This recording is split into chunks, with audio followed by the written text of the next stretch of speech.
Singapore. He's a research fellow at the Nanyang Technological University and works in the Disaster Analytics for Society lab. His PhD is on the use of machine learning for flood risk modeling, very appropriate in Nepal. Prior to joining NTU, he worked for 8 years and focused on water management, another problem relevant to Nepal. And then he's one of the founders of an international working group on the responsible use of artificial intelligence in disaster risk management. And he's led publication of one of the seminal paper on this topic. With that, let's welcome Dr. Wagenaar, who will be talking about disaster risk management and responsible use of AI for it. No, thank you for that kind introduction. So you told me everything. You told everything already about me. So that's my first slide. Let's see. So yeah, I have a background in civil engineering from the Netherlands. I've been 8 years working in flood risk management all around the world.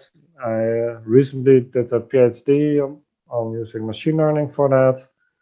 And now I'm in Singapore at the Nanyang Technological University in a disaster analytics for society lab, researching the technical parts of machine learning and other technical engineering analyses for flood risk analysis. I'm actually, even though this is about a responsible use of AI for disaster risk management, I'm actually more an engineer than a social scientist.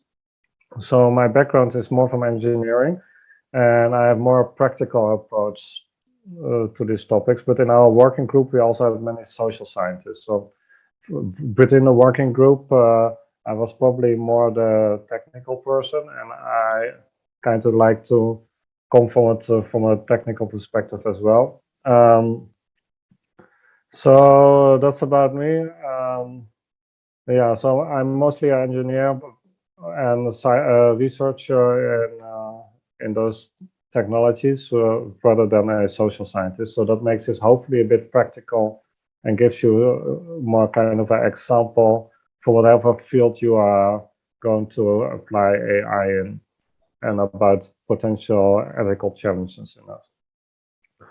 So this kind of started with a research report that we wrote for together with Deltares, which is my old employer, and the World Bank, and our working group, which got people from many different organizations. We published this report together, and I'm going to mostly go through the content of the report in this presentation, and my goal is kind of to use this as an example that you can hopefully apply in whatever field you want to apply it in. But in doing that, I'll also show you a lot of examples and a lot of fictional problems we came up with. A lot of people in the working group have a lot of experience actually in disaster risk management. I'm not only a researcher, I did many practical projects all over the world. So hopefully, and many of our fictional examples have actually been inspired by things we have actually seen in the field. So one of the things that we see coming back and back is usually the responsible use is and problems with responsible use, like unethical problems, maybe are a result of unintended consequences. And with innovation, there are a lot of unintended consequences always. So the driver of all these unintended consequences is actually the change that is caused by AI. So actually, I also wrote a paper apart from the working group report on the changes that AI is causing in flood risk management. And we published this paper on it. And this paper is more like on, okay, which trends are we seeing in disaster risk management and AI, and how are these trends changing the field? And I think if we identify those changes, you can think from there on, okay, what are the unintended consequences that those changes may have, and then the idea of the working group was, can we avert those unintended consequences, so we don't get into a situation we don't want to be in, and be in time with that. So kind of my table of contents for this presentation is, first I'm going to tell you like the bare minimum of disaster risk management, like, okay, what are the type of assessments we are doing, just so you have a basic idea what I'm talking about. Then I'm going to say, okay, how are we using AI for that? So this is maybe a few percent of the presentation. It will be pretty quick. It's just to give you the basic foundation to follow what I'm going to talk about later. And then I'm going to talk about 4 ethical challenges that we have identified in our field of AI and disaster risk management, but that probably also apply to other fields where you can use AI. And these 4 challenges are privacy, bias, explainability, and hype. For each of those challenges, we will first assess the potential problem. Secondly, we go into a couple of fictional stories to help you think about it. And then we will discuss some technical solutions. We'll also discuss some non-technical solutions, because often there are a lot of non-technical solutions as well. And then maybe, and the last point is maybe more to think about for you is, and then it's like whatever field you are applying AI to, does it also apply to your field, and how can you transfer what we have found for disaster risk management to whatever application you are planning to use AI for. So some basics about disaster risk management. So usually disaster risk management is represented in a cycle, the disaster management cycle, and there are kind of 4 different things that you're doing if you're trying to avoid disasters. A disaster can be flooding, it can be earthquakes. These are my main focus types, both very relevant, I think, for Nepal. But I think many other disasters can be fit into this framework. So first of all, you have mitigation. That's kind of avoiding the disaster from happening at all. So it's maybe building flood protection, making sure that the river has enough space to flow through, maybe building a dam, maybe making sure that buildings are strong enough so that they don't collapse during an earthquake. So, but insurance also falls under this. So, so this kind of assessments requires a lot of predictive assessment. So you're trying to predict what could happen and what would be the impact of a potential disaster, what would be the expected annual damage of this disaster. So, and if you know the risk, you can then do calculations on how to change this risk for the better. So you can say, okay, I have this new dam that I want to build. Without a dam, this is the risk, and with a dam, this is the risk. And then you can see if is this dam a good idea or not. Then the second phase of the disaster management cycle is preparation. So this is actually in a situation where a disaster is imminent. Maybe it has been raining a lot, the river is very high, but the water hasn't reached the village yet. These are warning systems. So you try to predict, like, in 3 hours, the river is going to overflow. Let's give some information to the local people on how to get away. They need to go to evacuation shelters, for example. So this is the preparation, and this has similar predictive assessments where you kind of try to predict what is going to happen in the future, but it's a more deterministic near-term thing. Then you have the descriptive assessments that are more needed for the rest of the disaster management cycle, and that is the response. So after the disaster happens, a lot of buildings are destroyed, and you want to know which buildings are destroyed, who needs help, and this is more a descriptive assessment. So you need a lot of data gathering for that, which is traditionally done by very manually, and for the recovery phase as well. AI can help in making those manual assessments into automatic ones in many cases. So let's start.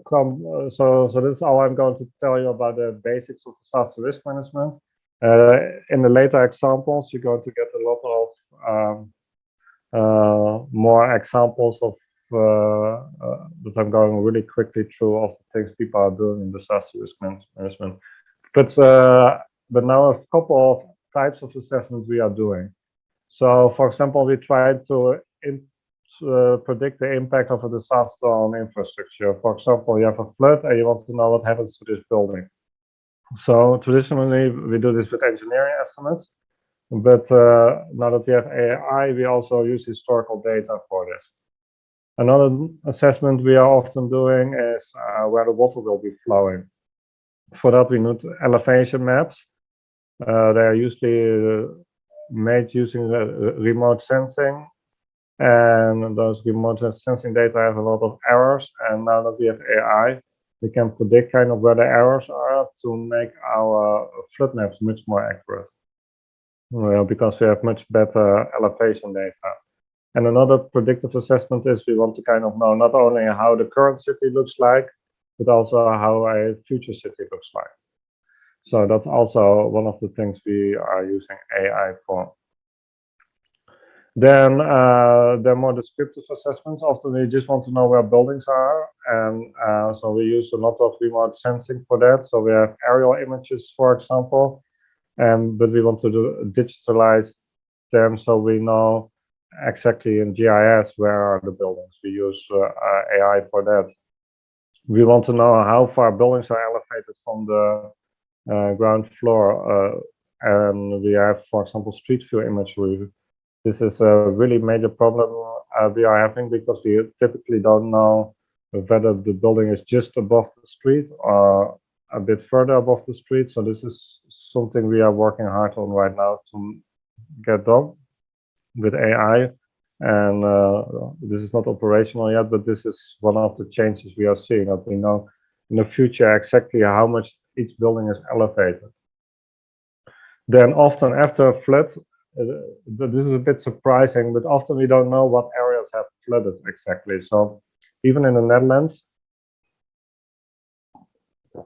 often the hours after a flood, the local authorities don't know what areas are exactly underwater. So they just call people on the ground and ask for like, is this spot underwater? Is this underwater?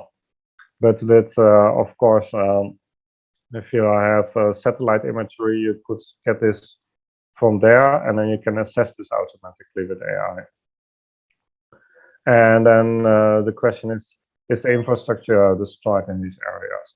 So these are really the types of assessments that we're trying to do in disaster risk management, and that we are hoping to use AI for already. And some of these applications are more for the future. And these are the things we are using AI for.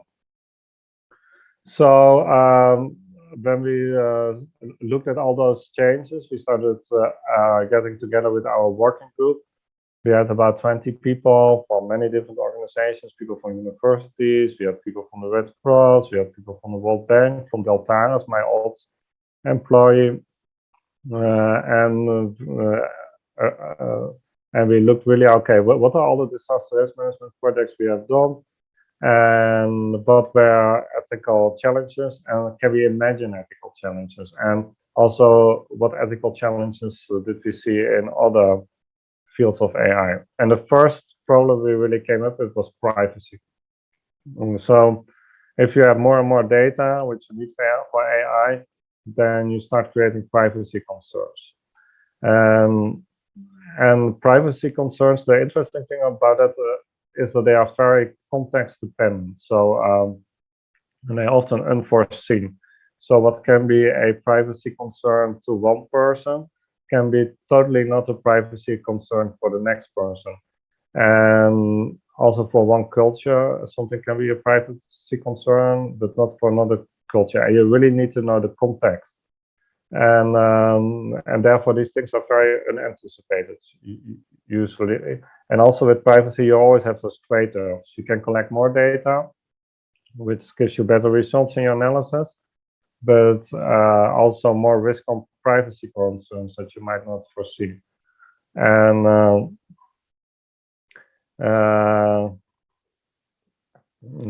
so yeah, this is kind of the core issue with the privacy problem. So now I'm going into my first fictional story. Um, so we come up with those fictional names in our stories. Some stories have somewhat happened. Some stories have not happened at all. I'm not. It is live, so I'm not going to tell you what happened and what didn't happen. Some are just our imagination. Some stories happened almost. So anyway, the first fictional story we go into is we have a civil war in a area called disaster land, but flooding is a problem in disaster land as well. And a humanitarian organization is acquiring this very high resolution imagery of the refugee camps along the river, so they can do analysis like, are these camps safe from flooding or not? However, one of the groups fighting in this civil war is actually wanting to attack those refugee camps. So the data that are being acquired for the flood risk analysis can also be used for military purposes. And maybe this data is published on the internet as a humanitarian research trying to help people. So this is like published on the internet, but actually this compromises the security of the refugees. And this is actually something that can easily happen. And of course, it's been taken care of by the humanitarian organization, but they might not know how sensitive this is, and they might not understand all the local sensitivities on the ground. So that if they put information like this on the internet, it could be used for military purpose. So this is kind of my first question to you. I wish I had a poll, but I don't. So if anyone has an opinion about this, they can raise their hand. Otherwise, I will just go into this. But yeah, what do you think would be a good approach to avoid the problem in this fictional story?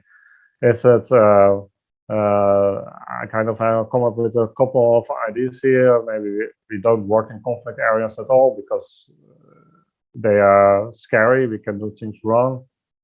We need like a high level of secrecy in our results, or we kind of need to really know exactly what is sensitive. So we include locals. Anyone, any ideas on this? And otherwise, oh, I see B. Well, actually, secrecy is a way to go. So you can say like, okay, actually, there's no right and wrong answer here. I think all three of them are possible solutions. So secrecy is a, so yeah, you can put maybe in the chat CC as well. Yeah. So yeah, they are all potential options. I think our working group, I think most people would say C is the most important. So make sure what you're doing on the ground. So include some locals who know like, hey, if this information comes out, there's a problem. Secrecy, of course, also helps, but you can also be too secret. And yeah, you can not work there, but yeah, that's avoids the risk for your organization, but it doesn't help the people on the ground. So yeah, let's go to the next fictional story. This is a totally different place in the world. So we have a city that publishes very detailed flood maps on their website. This happens a lot actually in Western countries, for example. You have those extremely detailed flood maps, like the one in this picture here, and you can exactly see which building is likely to flood and which building is not likely to flood. However, after publishing this very detailed flood map, people before they're going to buy a building, they're going to look at the flood map and see whether the new house is potentially flooded or not. This can do funny things with the housing price because people don't want to buy the flood-prone buildings. So owners don't like it. So this flood map came online. They start challenging some of those flood maps. So they are angry about the flood map. They try to accuse the makers of this flood map of errors, and now flood mapping in the city has become a difficult political issue, and it makes it very difficult to do things in flood risk management. So this is a very different second story, and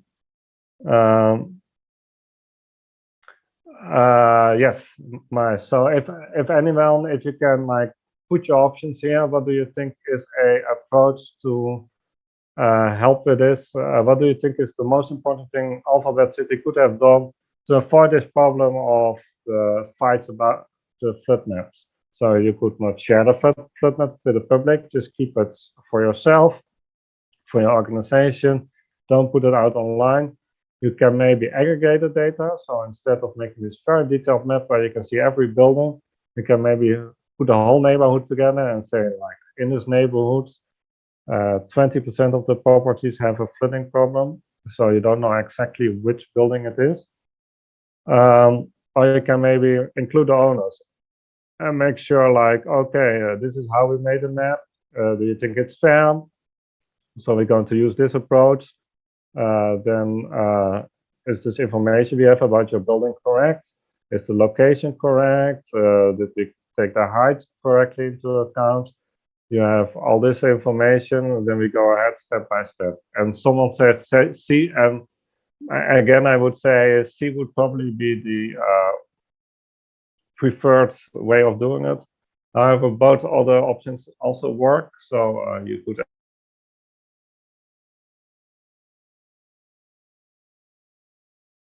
can don't share it, but then only your organization has the benefits of this flood map.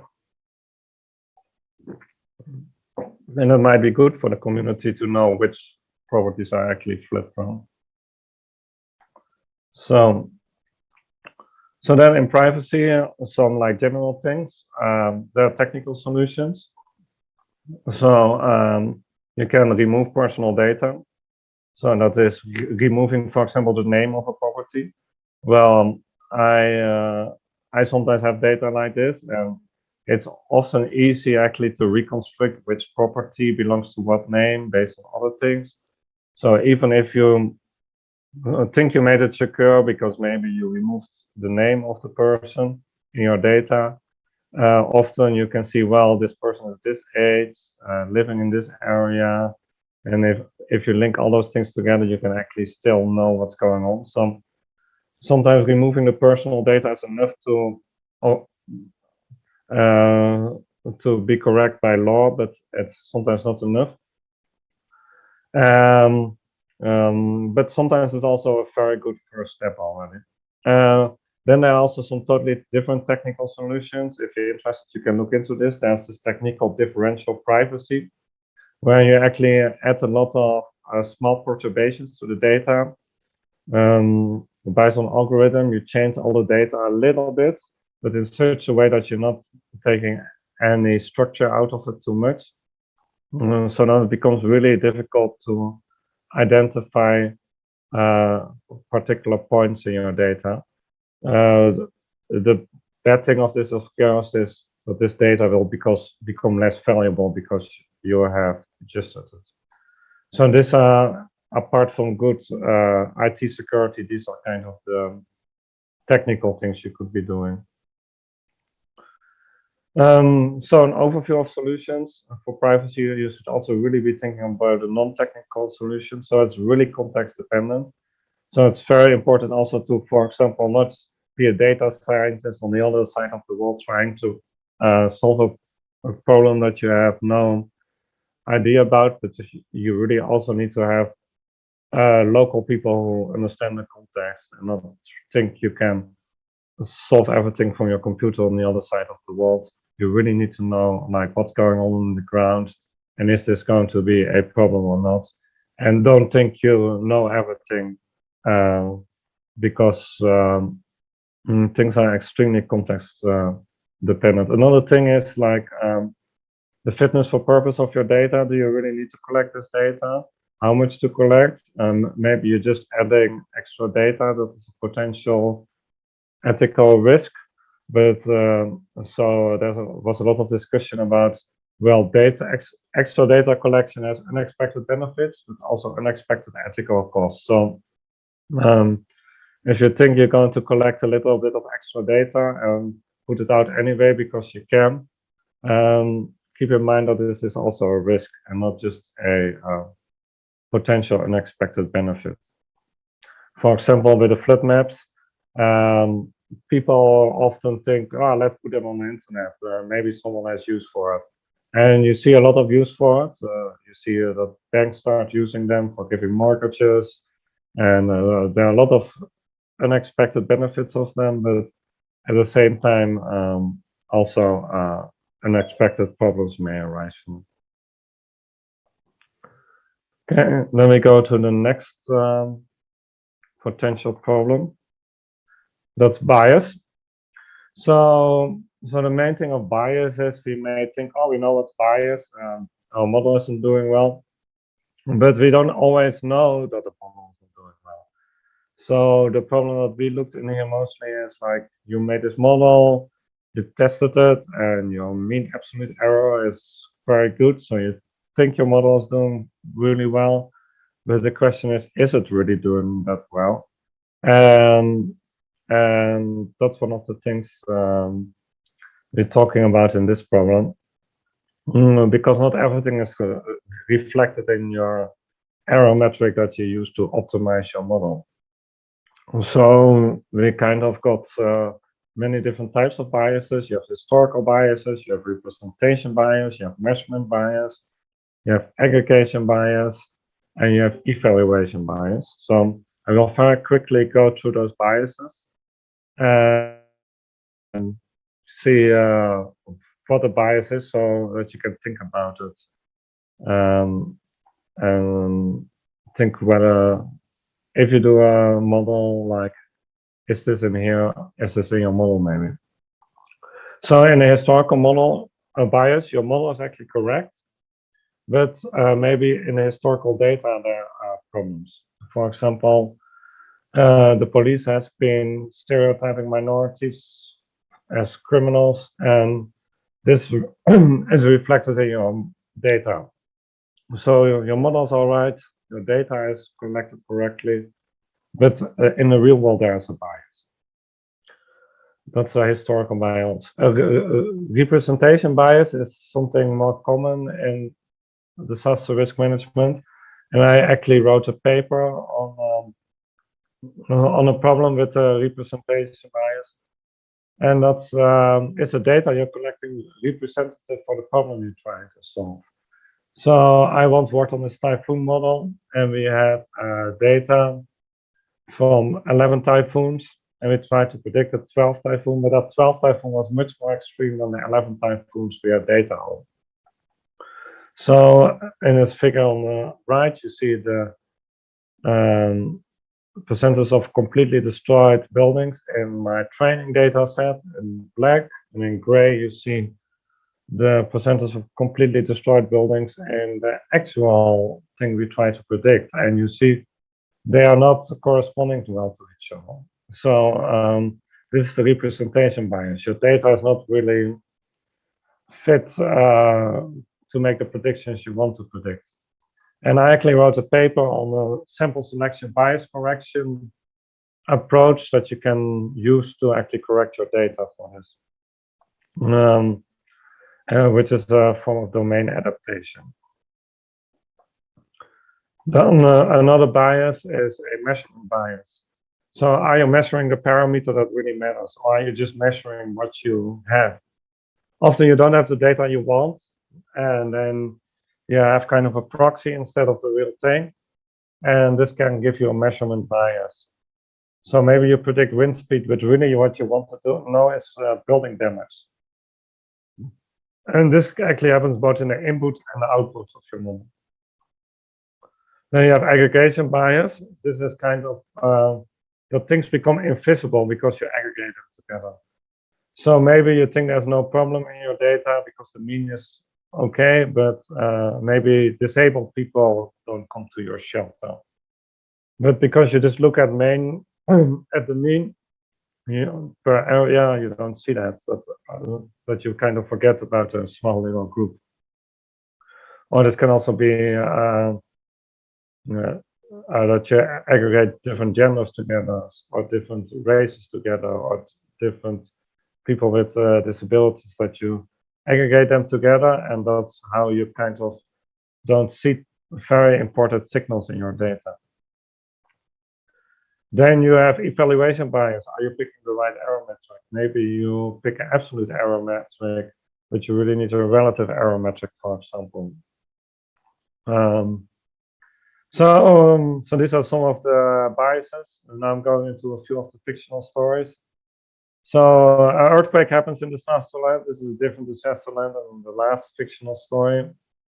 You fly over with a plane, and you have aerial imagery, which you're using to distribute relief aids.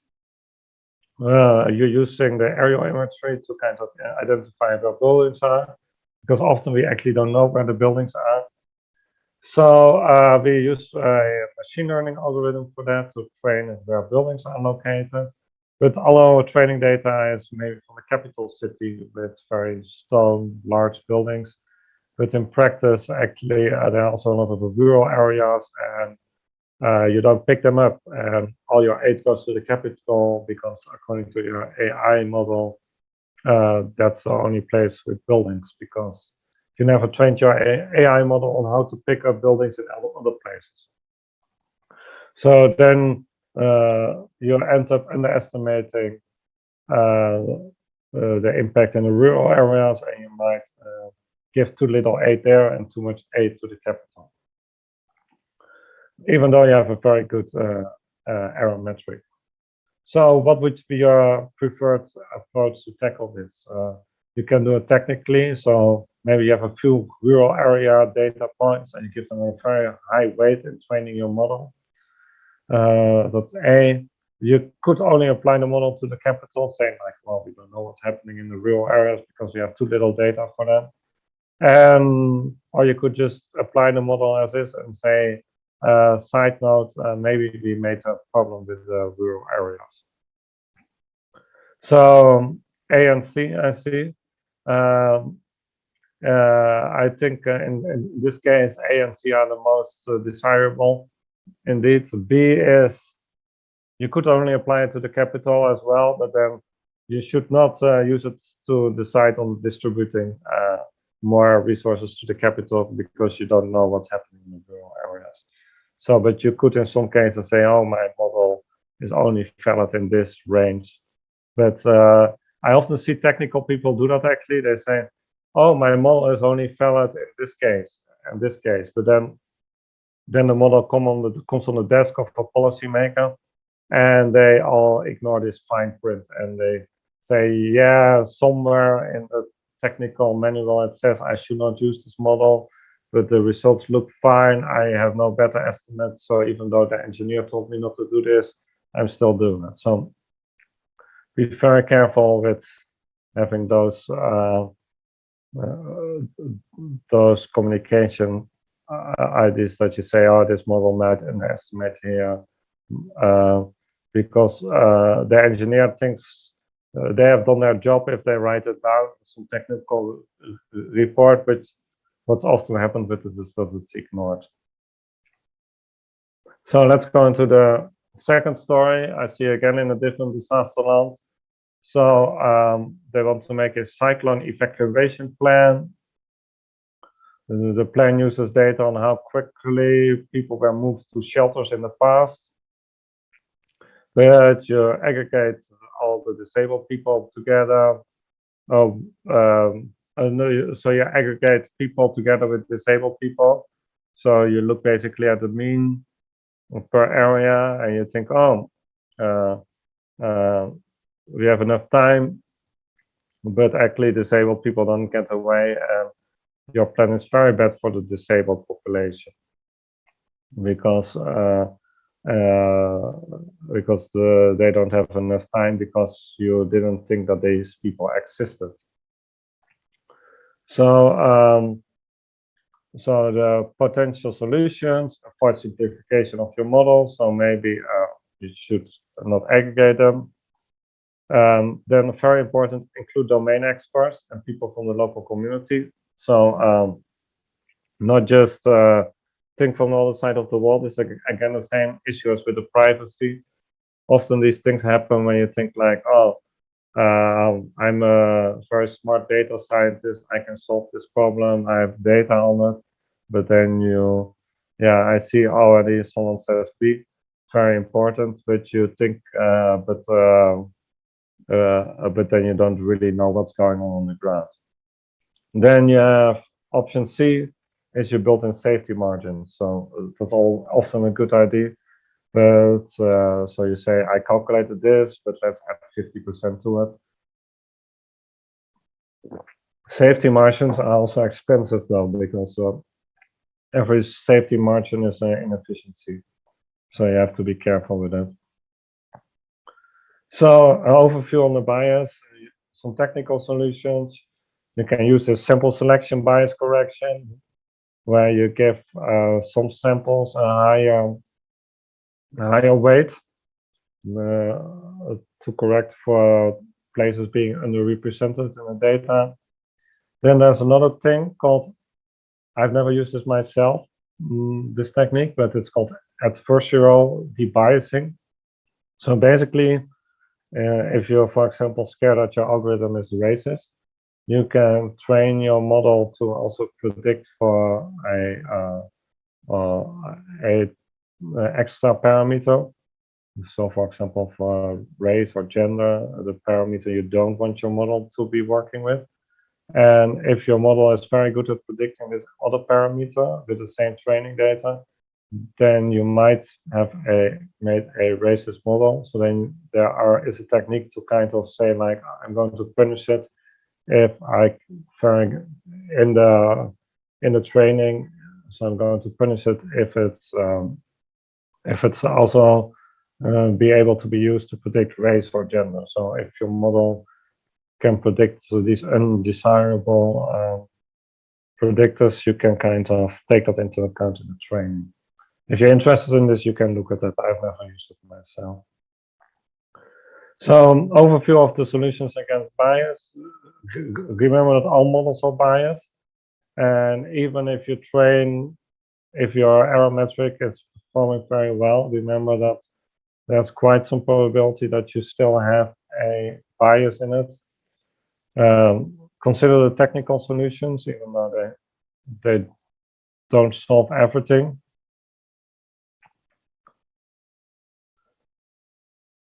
I see a comment here from Mahendra. In the adversarial debiasing, are we trying to predict which features in the training data set can inject bias in the system?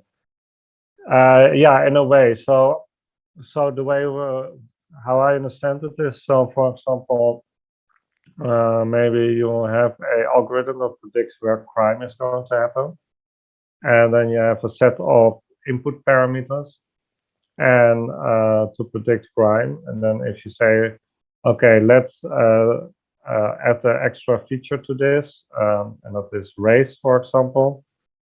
And then if your model to predict crime is also very good to predict race, and it's probably a problem. And then you can kind of train it to be better at predicting race and good at predicting crime at the same time. I see another comment. Oh, but it would be able to come closer to the mic. Is this better like this? Okay, yeah. I think my mic is a bit too far below, so I will keep holding it like this. Hopefully that will work. Thanks for the comment. So yeah, I hope that adversarial debiasing is a bit that you get the idea of it, and I think it's important for now that you just know that this technique exists and that you can look it up if you're interested in it. So a few things, other solutions apart from the technical solutions have diverse teams. I think that's very important, both in like backgrounds, technical backgrounds, but also in backgrounds in life. So maybe include also make sure that you have maybe in some cases it's useful to have different genders in the team. Maybe it's useful to have people of different income groups in the team, but also very much different expertise. So, for example, you shouldn't try to solve a flood problem with only data scientists. I think it's also good to have people with the expertise in flooding in the team, for example, or not only have social scientists, but also have technical people, or not only have technical people, but also have social scientists. And then the last thing is provide some information about uncertainty and be transparent about the quality of the data and the methods. And especially the transparency about the data and the methods is also very important, like that you communicate how good is this. But as I said, sometimes you're transparent, but yeah, everybody ignores it and misuses your results in your model anyway. So another problem is explainability. This is often the stereotype against AI. It's like, okay, these AI models, they are black boxes. You don't know what's going on in them. And actually, a lot of the experts in our working group really didn't agree with this black box term. We had a lot of discussion about it. Some people told me, you're not allowed to use that. AI is not a black box. However, we discussed a lot about this. But anyway, we all agreed that if you compare AI with traditional modeling, there's an explainability issue, that this explainability is at least different for AI than we are used to. And this can cause four distinct challenges. So maybe sanity checks are more difficult. Like normally, if you make a model, you see some of the results and you think, does this make sense? Does this not make sense? And if you use AI, maybe that's a bit more difficult.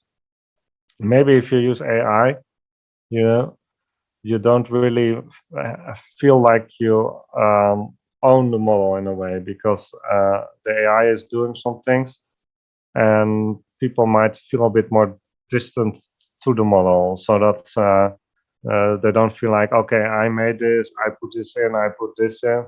No, it's just the computer telling you something, and you are like, maybe. So it's so this can cause some problems, which is very much related to the next point. That is, maybe if you use AI, it's actually more difficult to motivate the decisions to the public, because it's like you just point to the model instead of having a good story around it. And then you have the possibility of misuse spurious relationships in the AI. So let's go into them. So maybe I start with the spurious relationships I see. So a spurious relationship is if you see a relationship in the data that is there in the data, it's there, but it's not really a direct connection. So for example, you might see in your data that you can predict the roof strength based on the cooking fuel. And then you can say, well, because people, based on the cooking fuel someone is using, you can see whether they are poor or rich. And if they're poor or rich, they use different roofing materials. But then you can maybe get an AI model that puts cooking fuel in and puts roof strength out. And this model might be useful, but it's also dangerous. Because if you then go back and say, oh, the problem is people use the wrong cooking fuel, and that's why the roof blows off the houses, then you have a nonsensical conclusion from the model, even though your cooking fuel might be used as a predictor. And this can also very much lead to cheating the system. So from search engine optimization, maybe you have ever built a website and you try to have it ranked high in Google. You're trying to see like, okay, what is Google using to rank my websites very well? And then you can see, oh, if I use this word a lot, then my website ranks better. But maybe that doesn't make the website any better, but you just start changing your website with this word. These kind of problems happen a lot in other fields. In flood risk management, I haven't seen them a lot yet, but are aware of them. And I think for you this is interesting as well, because I think if you're going to use AI in other situations, you should think about, well, is this relationship really there, or is there some other in between parameter here? And think about how this could maybe give the wrong incentives. Um, so yeah, this is kind of what I just went through. So the first fictional story. Town A wants to build a dike. A dike is a flood protection wall, like you see in this picture. It stops the water from the river, so the town can protect itself against flooding. But Town B, which is also situated along the same river, doesn't like this idea, because they say, well, you built this wall near your city, but then all the water flows to our city. So we don't want you to build this wall there. So Town A and B both have their own calculations, but let's say those calculations are both AI models. And Town A, who wants to build a mall, says, Town B, don't worry about it. My model says this won't do anything bad to your town. But Town B says, well, my model says the wall does do bad.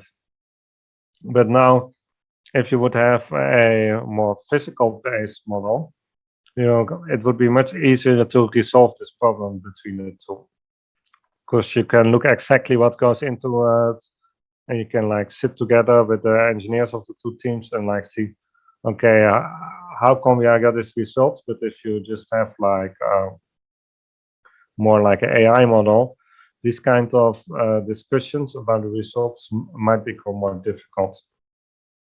So in this example, the engineers of the two towns meet, but they cannot come to an agreement about what will happen, and Town B will block the plans of Town A. So in this example, what would be your approach to avoid this? So the first one is, don't use AI, because if you need to convince someone, because AI is a black box. B is actually technical solutions, and there are a lot of ways to know why the AI model is saying the things it does. So maybe you can still use AI, but you just use those other ways to understand and explain the model. And C is, well, maybe the engineers of both cities can get the data set them together, make sure they agree on the data set, and then they collaborate from the start. So I think all three could be good solutions in the case of flood modeling, because we can do also flood modeling without AI. In other cases, maybe it's a bit difficult to not use AI. And yes, there are a lot of technical solutions, which I will go into in a moment. And yeah, the collaboration is something that, and like the openness and the working together is something that comes back over and over again in the solutions. So the second fictional story is about the spurious relationships. So you have an insurance company provides wind damage coverage, but they have no data on roof strength. So they use the cooking fuel instead. But the insurance company, they just had a big amount of data they all put in, and they said, okay, these buildings have a problem with wind damage, without really going into the particulars of why the AI model says that. So maybe in this case, a large property owner who owns many different properties around the city finds out that his properties with cooking fuel, the different cooking fuels have a very low insurance rate, while the ones with different other cooking fuels have a higher insurance rate. So now maybe the property owner starts changing his properties to use the cooking fuel with a lower insurance premium, just so he has to pay less insurance, but he's not really solving the problem. He's just making a loss for the insurance company. I don't know whether this would happen in reality, but if you're too careless with just having a lot of data and say, hey, the data says this could happen actually, I think. So in this case, okay, what would be your approach? Always be aware of spurious relationships and remove such variables from the model. Well, this has, of course, a cost that you might also have a worse model.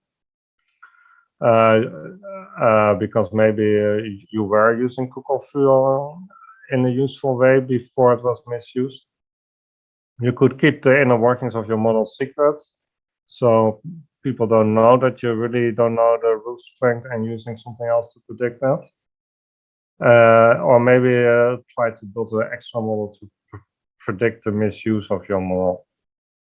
I think Google is mostly doing C and also B, for the same problem with the search engines. And I think they're also aware. So I think in the case of the search engine optimization, which is I think the most famous problem like this, I think all solutions are being used. But yeah, it could be that this. I see two people saying A, like this, remove this variable, but it could come with a cost because maybe it's the best thing you have to predict it. So some technical solutions, maybe you already know about some things, but some AI algorithms have something called variable importance. So you can actually see which variables are being used to make predictions. You can do like make a graph and see, okay, this is my input, this is my output variable, and this is the impact that this input variable has on the output variable. And you can do analysis of like, okay, these data points are similar to the data point we try and project. So because of these 6 historical data points, our model is actually saying this. I once had the situation where someone was giving an assessment of the value of my house, and then they also used AI, I think, because and then they gave me a list of 6 different properties in a region and said, okay, this is the value that we measured there, and that's why we assess your model to be this your house to be this valuable, which I think is quite a nice way of explaining the model. So overview of all solutions. You have the technical solutions, which can still be used for sanity checks. You can make nice interactive tools saying like, oh, if you change the inputs like this, the outputs will change like this. They're very important. We didn't talk about this before, but it's nice to have avenues of appeal. So, and trying to limit the automatic decision making. So maybe you don't make a model that directly predicts who should get aid, and then say, and then if you make a model that says, oh, this household should get our aid, this household should not. At least if you're the household who is told by the models, okay, this household should get no money, and this house that you have a way of saying, hey, I disagree with this, and maybe that you have a person in between the model to don't have the decision making completely automatic.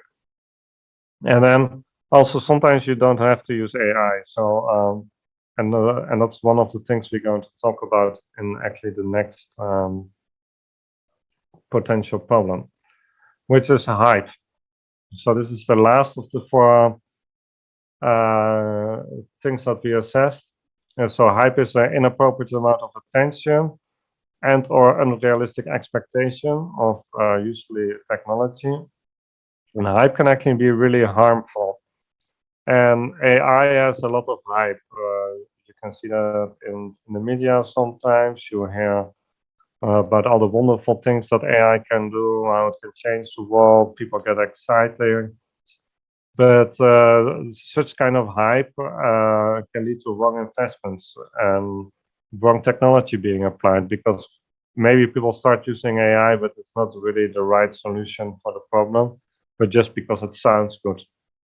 And actually, this was one of the four problems. I think many people saw this as one of the biggest ones, that hype can be really dangerous in a way. In disaster risk management, this is even more of a problem because often we try to predict those very unlikely events that happen very rarely. And so we might make a system, but it may take a long time before we actually know whether it's working or not. So especially when that's the situation, you can promise anything, and then then the hype can really push the wrong technology to come forward. So there's this thing called the hype cycle, which is in this graph here. It's from a different field. It's from I don't know where it originally comes from, but we didn't come up with it ourselves, at least. It's very famous. So usually each technology goes through this cycle. So in the beginning, the technology is invented, and then people start talking about the possibilities, and it gets this inflated expectation. So people are like, okay, this technology is going to change everything. It's so great.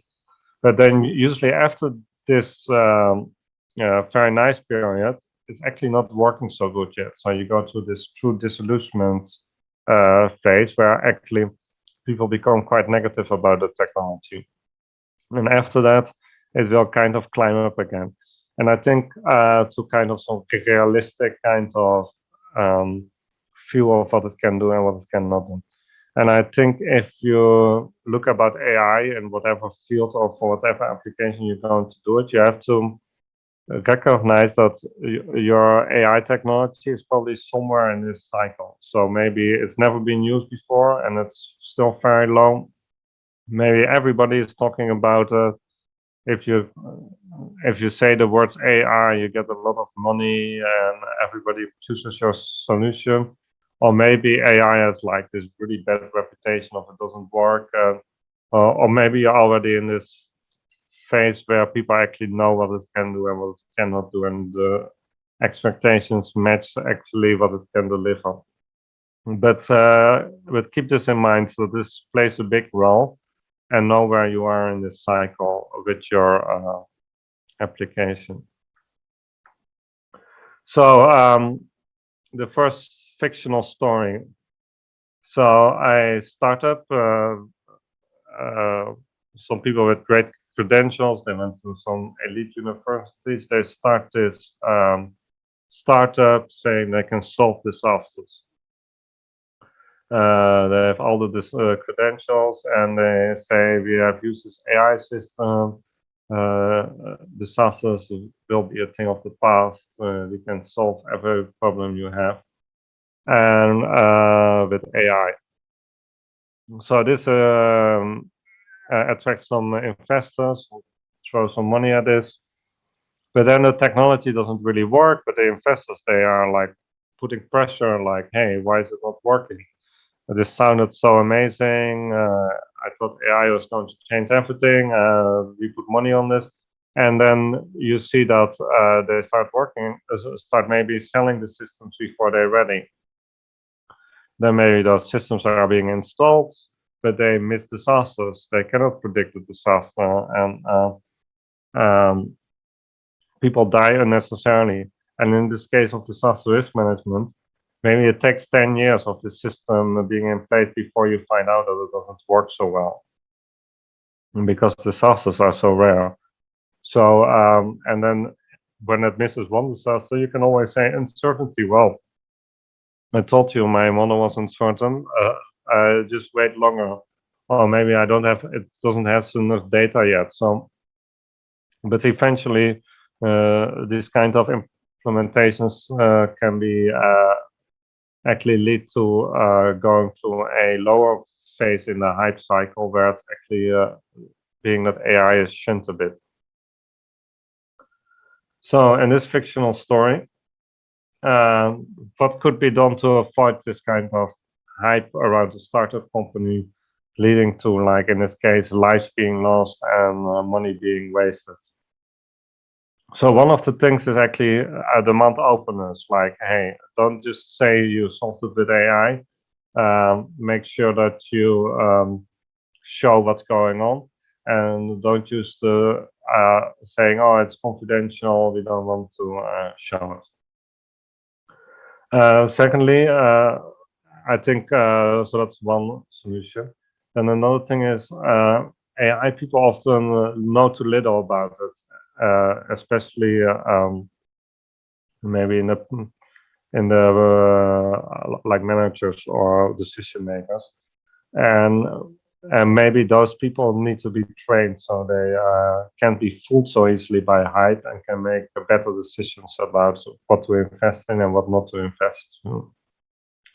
And the last option is to have like official review boards who can kind of review an AI system and say, is this good or not? So have some credentials to the system as well. I don't know. Oh, B and C, I see. So more B and C. Actually, in this case, I think openness is also very important. We had this. There was a very famous story of hype. I forgot the name of the company, but they received billions, and it was this biomedical company. They said they had those blood tests where they barely needed any blood that could give instant results, but those tests, they never showed anyone how they worked. But they got billions in funding, and they closed it off. And in the end, they got were giving people fake results before they got caught, and now I think the owner is in a lot of legal problems. But yeah, in that case, A was really the thing. So, but also B is very important, of course, because you see that many people, decision makers, don't know it. So, yeah, I think all three of them are very important. So, fictional story two is maybe you have some government official, but this could also happen in a large private company. They are concerned about lack of innovation. They say, well, all these things are happening with AI. What is our organization doing with it? What is our company doing with it? Are we using enough AI? And sometimes decisions are being really made top down rather than bottom up, and you have those people from the top saying like, "Hey, we need to do more with innovation. We need to do more with AI." And in some organizations, this can trigger some wrong incentives. So maybe in your government modeling, in your water agency of the government or your disaster risk management agency of the government, someone says, hey, we are backwards, we need to start using AI. And maybe some middle management starts hiring a data scientist based on their boss saying this thing and says, hey, can you make a flood model with AI because we want to use the latest innovation. And then maybe the AI is not working so well, but hey, we want to show something. And then you start implementing this AI system just because you want to show that you are innovative. And and then, well, you have a bad forecast, flood forecast, that people die unnecessarily because you implemented this system way too early before it was ready. So this is actually very similar, but more public sector variation of the last one. But one of the things is you can have technology readiness assessments. You can look into this term. It's quite common in innovation management. Second thing is that technological decisions need to be more demand driven and less based on supply. So don't think like, how can I use AI, but think of what's really the problem and what's the best solution, and not approach the thing too much with the AI solution. And the last thing is educate upper management on AI, because often AI is a new technology. Maybe those managers have been there for 40 years and they have no idea what AI actually is and what it does, and they make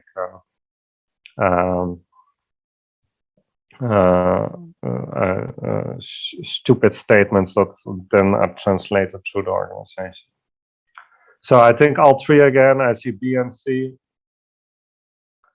I've never used a formal technological readiness assessment, so I also would go for B and C mostly. But there is a whole field of study on how to make sure that the technology is ready and that you're not using the wrong technology too early.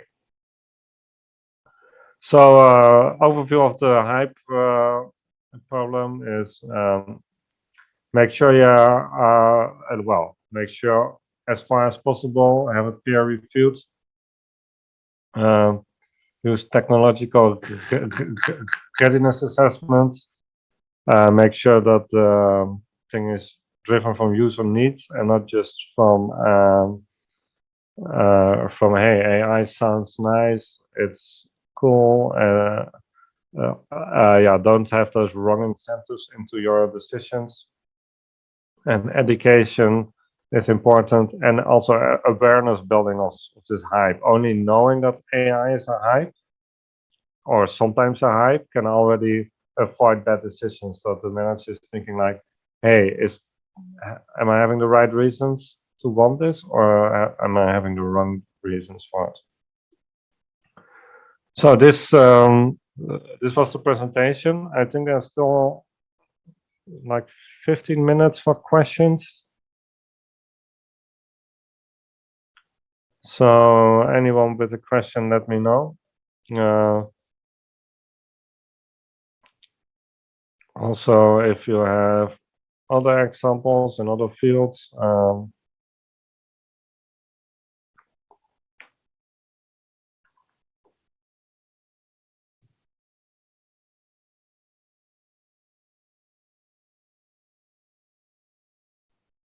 so is there any AI implemented in DRM?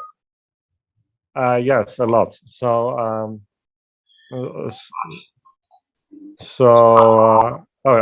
I also see a question in the audience.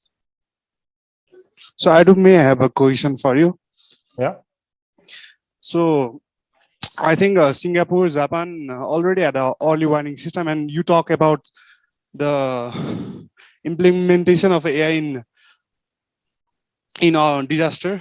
So I think first of all, we have to go through a non-AI approach through modeling, I believe that AI can help in some secondary problems, such as in precipitation, finding the missing values of precipitation and other things. Do you actually think that early warning system cannot be found in next future, in coming years, or do you believe that the story you have shown, that is, you are telling that this is only a hype? But I found that in some of the government agency in Singapore, Japan, there is an early warning system that broadcasts then heavy rainfall or potential rainfall. So what are your next points that you think this is only an form of fear of missing out of AI in disaster? Thank you. Yeah, it's a good point. So actually, I think you're talking about warning systems, for example. I think warning systems are traditionally not based on AI, but on physical modeling.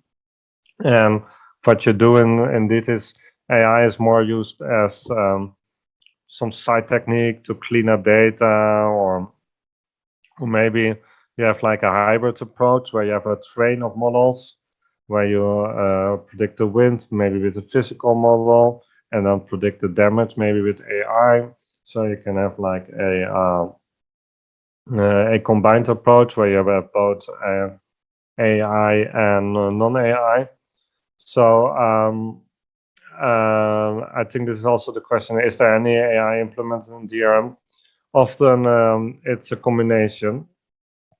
And yeah, there's also very much a thing of fear of missing out in some parts of DRM. So, for example, for flood modeling, people have been using that forever with physical models, and they are very good. But still, there are often people saying like, "Oh, maybe you should do physical models with AI." But I, I think for flood modeling, for example, if you want to know how the water flows, this also applies to how the wind blows. It's often better to use a physical model because you have very good physical equations for that. And why would you use AI for that? So, I mean, so in that sense, sometimes it's just a hype. But if you look at other parts of DRM, for example, knowing where the buildings are, you use remote sensing, and then AI has completely changed that because now we almost know where everyone lives all around the world in a very high resolution. Well, 10, 20 years ago, these were really blank spaces on the map. So I think AI really, with also satellite companies, of course, they really helped us with that. So I think it really depends on like the specific application of the AI within the fields, whether it's implemented already and what it can do. And yeah, I think in many cases, physical models will remain valid. And the idea, like um, in my old company, we sometimes had people say like, "Oh, AI will replace all those physical models for flooding and for how water flows." But I think that's hype, and I think in many ways AI will do new things rather than do the same things as the old models. But it really is model specific, so it's different for every situation. Any other questions? Yeah. Yeah. My question was about, in one of the slides, I saw that there was one of the possible solutions was demanding openness from companies that use AI technologies. Do you not think like it's unethical to have someone have to be transparent and give out their intellectual property? And does it not set a bad precedent where you're asking or where you're doing unethical things to solve an ethical problem? Yeah, it's a very good question. Of course, if you demand openness, you also have the trade-off with that companies have maybe lose their competitive edge. For example, Google would never give away the algorithm. So I can so this is very much trade-off where you have to say like, hey, it is good that you show some openness. For example, if you go to the blood testing, that company, it was called Theranos, I think, something like that. They didn't want to show any way how their technology works. So it was like this secret machine and things like that. So I think and then they could fool people for years. So I think you kind of need a bit of a trade-off in it and find the right balance. It probably depends a bit on the sector and how well you can see if it really works, whether you are like the openness you demand. But it's definitely a trade-off and not something where you have to say like always more openness, more transparency is better, because of course if businesses have to give away all their secrets, they probably wouldn't make any money. Yeah. Okay, I see a question in the chat. What is your higher level framework on deciding whether AI is the tools or not for solving the problem related to DRM? Oh, this is a very interesting question. Actually, I was once in a management meeting in my old company, and I was giving them a presentation on AI, and I was saying like, well, if you have like very clear physical relationships for something, like how water flows, how wind blows. I mean, it's maybe AI is maybe not the best solution because you kind of know exactly how it works. Why are you applying AI?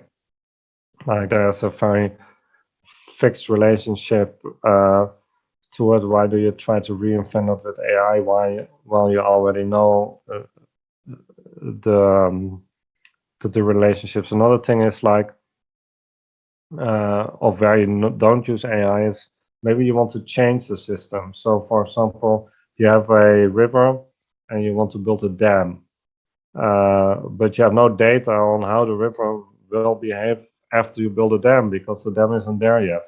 So, I think these are two clear cases where AI, where you want to change something and you want to know how it's working in a new situation. I think then AI is maybe not the best idea, or at least not for the whole model chain. You could still have elements of the model chain using AI, but maybe not do everything with it. So yeah, I think whenever there's change, maybe it's not a good idea. Another thing is when you have very good physical relationships that describe it exactly, maybe AI is not the thing you want to be thinking about. Also, maybe not. Yeah, you need to have data on the problem as well, and it needs to be good enough. But I think it's like coming up with a general rule is a bit hard, and it's really specific to each component, each situation. Yeah. Any other questions or comments on what I just said? Anything? Also, things, if it is possible for you to explain a little bit about, for example, you discussed about physical modeling of things like wind and precipitation. So, is it the case that these type of computational modeling would require a large amount of computational resources to be able to model, and you probably only have probably 24 hours ahead of a prediction? So is it the case that it's computationally very taxing? Yeah. So actually, this could be a reason to do use AI because maybe you have a very good computational model, but it's so slow, especially flood models, extremely slow sometimes. So they can take weeks to run, but you have very little time ahead, and then AI, that could be a reason to go for AI, for example. You can also train your flood model on the you can also train an AI model based on the physical model. So, for example, you have a very detailed physical model, but it's way too slow, and you have been running that model for years. So you just make a model based on all the results the model ever gave, and then you train your AI model on the results of your physical model, and then apply that just to have extra speed or have more simulations. So yeah, I think speed is also one of the trade-offs, which could be in favor of AI in some cases. AI can also be very time-consuming to train, actually. So